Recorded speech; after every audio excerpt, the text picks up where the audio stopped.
The former commander of Naval Station Guantanamo Bay was convicted Friday of hindering an inquiry into the 2015 death of a civilian who had confronted the commander about a possible extramarital affair with his wife.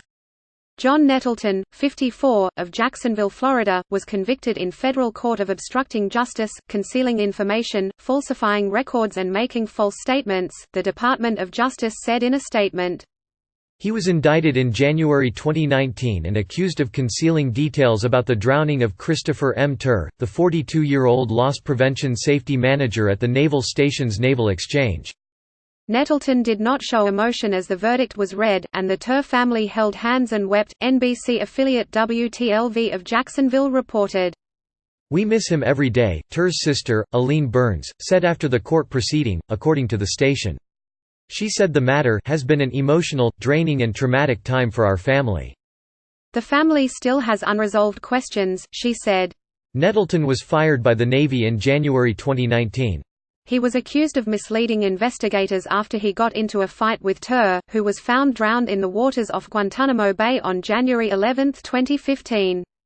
The incident kicked off at a party at the Guantanamo Officers Club, where Turr yelled at his spouse and Nettleton, accusing them of having an affair, according to an indictment filed in the case.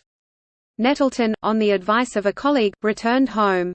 Not long after, an allegedly drunken Turr showed up at Nettleton's house, sparking a drawn-out fight. Turr was injured in the altercation, the indictment says.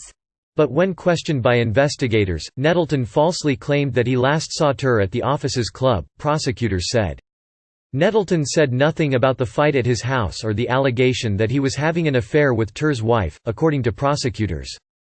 Captain Nettleton dishonored his oath and impeded the investigation into a civilian's tragic death, preventing much-needed closure for the family and friends of the deceased. Brian A. Benskowski, Assistant Attorney General for the Justice Department's Criminal Division, said in a statement.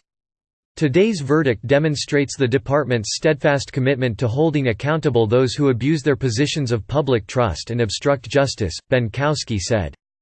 The Department of Justice statement said that a sentencing date has not yet been scheduled. He faces a maximum sentence of 75 years in prison under the charges, but sentencing guidelines are far lower than that, WTLV reported.